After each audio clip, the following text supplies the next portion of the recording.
Hi friends, welcome to my YouTube channel. ಇವತ್ತು garden ಸ್ವಲ್ಪ clean ಮಾಡೋಣ ಅಂತ ಬಂದಿದ್ದೀನಿ. ಇಲ್ಲಿ ಏನಿತ್ತು ಅಂದರೆ ಎಲ್ಲ ಚೆಂಡು ಗಿಡ ಇತ್ತು ನೋಡಿ, ಈ ಥರದ್ದು ಕೀಳಕ್ಕೆ ಬೇಜಾರಾಯಿತು. ಎಲ್ಲ ಫುಲ್ಲು ಈ ಥರ ಬಿಳಿ ರೋಗ ಬಂದಿತ್ತು, ಹಾಗಾಗಿ ಎಲ್ಲ ಕಿತ್ತಾಕಿದ್ದೀನಿ. ಆಮೇಲೆ ಇಲ್ಲೊಂದು ಆರೆಂಜ್ ಕಲರ್ ದಾಸವಾಳ ಕಡ್ಡಿ ಹಾಕಿದ್ದೆ, ಸುಮಾರು ಒಂದು 3-4 ಹೂವು ಕೂಡ ಬಿಡ್ತು. ಯಾಕೋ ಗೊತ್ತಿಲ್ಲ, ಒಣಗೆ ಹೋಯಿತು. ಅದಕ್ಕೆ ಇವತ್ತೆಲ್ಲ ಕ್ಲೀನ್ ಮಾಡೋಣ, ಇದೊಂದು ಸ್ವಲ್ಪ ಮಣ್ಣೆಲ್ಲ ಕಿರ್ಕೋಣ ಅಂತ ಹೇಳಿಬಿಟ್ಟು ಬಂದಿದ್ದೀನಿ. ಇಲ್ಲೊಂದು ದಾಸವಾಳ ಇದೆ, ಒಂದು 4 ದಾಸವಾಳ ಹಾಕಿದ್ದೆ, 1-2 ದಾಸವಾಳ ಚಿಕ್ಕದು ಉಳ್ಕೊಂಡಿದೆ. ಅದನ್ನು ಬಿಟ್ಟರೆ ಎಲ್ಲ ಬಿಳಿ ರೋಗ ಬಂದಿದೆ. ಆಮೇಲೆ ಇದು ಮಲ್ಲಿಗೆ ಗಿಡ ಕಟ್ ಮಾಡೋಣ. ಫುಲ್ಲು ಮಳೆ ಬಂದಮೇಲಂತೂ ಫುಲ್ಲು ಪೊದೆ ಥರ ಆಗಿಬಿಟ್ಟಿದೆ. ಇಲ್ಲಿ ಒಳಗಡೆ ಹೋಗ್ಲಿಕ್ಕೆ ಭಯ ಆಗ್ತಾಯಿದೆ. ಹಾಗಾಗಿ ಆಮೇಲೆ ಇನ್ನೊಂದೇನು ಅಂದರೆ ಮನೆ ಮುಂದೆ ಹಾವು ಬಂದುಬಿಟ್ಟಿತ್ತು. ಹಾಗಾಗಿ ನನಗೆ ಅದೊಂದೇ ಭಯ ಇರೋದು, ಸಿಕ್ಕಾಪಟ್ಟೆ ಭಯ. ಹೋಗಿ ಅದು ನನ್ನ ಕಣ್ಣಿಗೆ ಕಾಣ್ತಿರತ್ತೆ ಹಾವುಗಳು. ಫಸ್ಟು ಹೋದ ತಕ್ಷಣವೇ ಕಾಣಿಸ್ತು. ಅದಕ್ಕಾಗಿ ನೋಡೋಣ, ಎಲ್ಲ ಕಟ್ ಮಾಡೋಣ. ಇವತ್ತು ಒಂದು ಸ್ವಲ್ಪ ಕ್ಲೀನ್ ಮಾಡ್ಕೊಳ್ಳೋಣ, ಅಂದರೆ ಬಂದಿದ್ದ ತಕ್ಷಣ ಕ್ಲೀನಾಗಿರಲಿ ಅಂತ ಅಂದ್ಬಿಟ್ಟು ಬಂದೆ. ನಮ್ಮ ಗಾರ್ಡನ್ನಲ್ಲಿ ಗ್ರಾಸ್ ಅಂತೂ ಇಲ್ಲವೇ ಇಲ್ಲ, ಬರೀ ಆ ಸತ್ತೆ ಈ ಸತ್ತೆ ಎಲ್ಲ ಬೆಳ್ಕೊಂಡು ಹಿಂಗಾಗಿದೆ. ಇದು ಡಬಲ್ ಕಲರ್ ಸ್ಫಟಿಕ, ಫುಲ್ಲು ಪೊದೆ ಥರ ಅಗ್ಲಕ್ಕಾಗ್ಬಿಟ್ಟಿತ್ತು. ಇದನ್ನು ಕೂಡ ಒಂದು ದಾರದಲ್ಲಿ ಎಳೆದ್ಬಿಟ್ಟು ಕಟ್ಟಿದ್ದೀನಿ. ಸಣ್ಣದೆಲ್ಲ ಈ ಕಡೆ ಬ್ರಾಂಚಸ್ ಬಂದಿರೋದೆಲ್ಲ ಕಟ್ ಮಾಡಬೇಕು. ಆಮೇಲೆ ಇಲ್ಲಿ ಇದೊಂದು ದಾಸವಾಳ ಚಿಗುರಿದೆ. ಇದನ್ನು ಕೂಡ ಒಂದನ್ನು ಹಾಕಬೇಕು ಪಾಟಿಗೆ. ಇದು ಇವಾಗ ರೆಡ್ ಸಿಂಗಲ್ ಪೆಟಲ್ ಬಿಡ್ತಾ ಇದೆ. ಇದು ಕೂಡ ಬಿಡ್ತಾ ಇಲ್ಲ ಅಂತಲ್ಲ. ಇದು ಫುಲ್ಲು ಸ್ಫಟಿಕ ಗಿಡ ಹೆಂಗೆ ಬಂದಿದೆ ನೋಡಿ, ಮಳೆ ಬಂದಮೇಲೆ. ಯಾವ ಗೊಬ್ಬರನೂ ಹಾಕಿಲ್ಲ, ಏನಿಲ್ಲ, ಮಳೆ ನೀರಿಗೆ ಹಂಗೆ ಬಂದಿದೆ. ಈಗ ಅದು ಕೂಡ ಕಟ್ ಮಾಡಿಬಿಡ್ತೀನಿ. ಇದು ಸ್ವಲ್ಪ ಹೂವು ಬಿಡೋದು ತುಂಬ ಲೇಟು.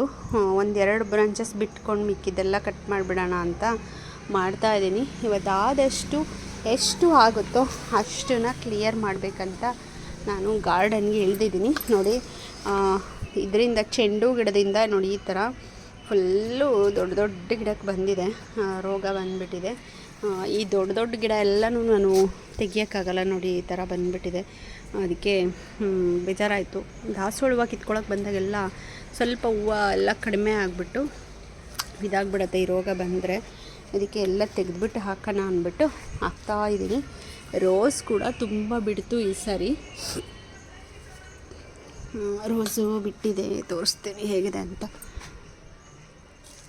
ತುಂಬ ಮೇಲೊಟ್ಟೋಗಿದೆ, ಈ ರೀತಿ ಬಿಟ್ಟಿದೆ. ಮೊನ್ನೆ ಅಂತೂ ಒಂದು 10 ರೋಸ್ ಸಿಕ್ತು, ಬುಟ್ಟಿ ತುಂಬ ಬರೀ ರೋಸೇ ಕಾಣಿಸ್ತಾ ಇತ್ತು ನೋಡಿ. ಇದು ಈ ಥರ ಬಿಡ್ತಾ ಇದೆ ಹೂವನ ದಾಸವಾಳ, ಈ ಥರ ಹಿಂಗಿದೆ. ಅದಕ್ಕೆ ಸ್ವಲ್ಪ ಬೇಜಾರಾಯಿತು. ಅದಕ್ಕೆ ಫಸ್ಟು ಇವತ್ತು ಟೆರೆಸ್ಗೆ ಹೋಗೋದು ಬೇಡ ಅಂತ ಹೇಳಿ ಇದನ್ನು ಕ್ಲೀನ್ ಮಾಡೋಣ, ಆದಷ್ಟು ಎಷ್ಟಾಗುತ್ತೋ ಅಷ್ಟು ಕ್ಲೀನ್ ಮಾಡೋಣ ಅಂತ ನಾನು ಇವತ್ತು ಪಾರ್ಕಿಗೆ ಬಂದಿದ್ದೀನಿ. ಆಮೇಲೆ ಇಲ್ಲಿ ನಮ್ಮದು ಈ ಸಂದಿಲಿ ಹೋಗಬೇಕು, ಎಲೆಕ್ಟ್ರಿಕ್ ಬಿಲ್ ಕೊಡೋಕ್ಕೆ ಬರ್ತಾರವರು.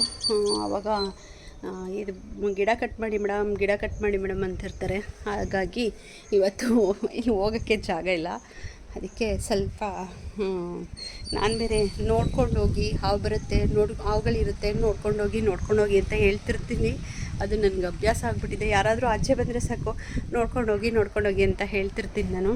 ಹಾಗಾಗಿ ಇವತ್ತು ಸ್ವಲ್ಪ ಇದನ್ನು ಕಟ್ ಮಾಡೋಣ. ಮಲ್ಲಿಗೆ ಹೂವೆಲ್ಲ ಸ್ಟಾಪ್ ಆಗಿದೆ, ಅಂದರೆ ಸ್ವಲ್ಪ ಮೇಲ್ಗಡೆ ಮಾತ್ರ ಈ ಥರ ಬಿಡ್ತಾ ಇದೆ. ಮೇಲ್ಗಡೆ ಈ ಕಡೆ ಎಲ್ಲೂ ಕೆಳಗಡೆ ಹಬ್ಕೊಂಡು ಬಂದಿರೋದ್ರಲ್ಲಿ ಎಲ್ಲೂ ಇಲ್ಲ, ಮೇಲ್ಗಡೆ ಬಂದಿರೋದ್ರಿಂದ ಕಟ್ ಮಾಡೋಣ ಅಂತ ಅಂದ್ಬಿಟ್ಟು ಮಾಡ್ತಾಯಿದ್ದೀನಿ. ಇದಂತೂ ತುಂಬ ಚೆನ್ನಾಗಿ ಬಿಡ್ತಾಯಿತ್ತು, ಅಂದರೂ ಬಿಡ್ತಾ ಇದೆ. ಬಿಳಿ ರೋಗ ಬಂದಿದೆ ಅಂದರೂ ಬಿಡ್ತಾ ಇದೆ.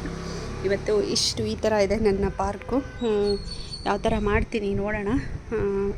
ಇದು ಕೂಡ ಒಂದು ಸ್ವಲ್ಪ ಜಾಸ್ತಿ ಹಬ್ಕೊಂಡ್ಬಿಟ್ಟಿದೆ. ದಾಸವಾಳ ಗಿಡಗಳಿಗೆಲ್ಲ ಒಂಥರ ಕವರ್ ಆಗಿಬಿಟ್ಟಿದೆ.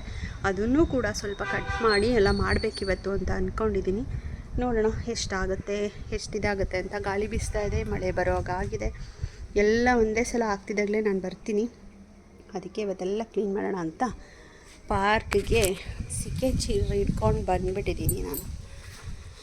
ಈ ವಿಡಿಯೋ ಇಷ್ಟ ಆದರೆ ಲೈಕ್ ಮಾಡಿ, ಶೇರ್ ಮಾಡಿ, ಸಬ್ಸ್ಕ್ರೈಬ್ ಮಾಡ್ಕೊಳ್ಳಿ. ಸಾಧ್ಯ ಆದರೆ ಮಳೆ ಬರದೇ ಇದ್ದರೆ, ಕತ್ಲೆ ಆಗದೇ ಇದ್ದರೆ, ಕತ್ಲೆ ಆಗೋಷ್ಟರಲ್ಲಿ ಕ್ಲೀನ್ ಆದರೆ ನಾನು ನಿಮಗೆ ಇನ್ನೊಂದು ವಿಡಿಯೋ ಹಾಕ್ತೀನಿ. ಇಲ್ಲ ಅಂದರೆ ನೆಕ್ಸ್ಟ್ ವಿಡಿಯೋದಲ್ಲಿ ನನ್ನ ಗಾರ್ಡನ್ ಹೇಗೆ ಕ್ಲೀನ್ ಮಾಡಿದೆ, ಹೇಗಿದೆ ಅನ್ನೋದನ್ನು ನಾನು ನೆಕ್ಸ್ಟ್ ವಿಡಿಯೋದಲ್ಲಿ ಹಾಕ್ತೀನಿ. ಅಲ್ಲಿವರೆಗೂ ಥ್ಯಾಂಕ್ ಯು.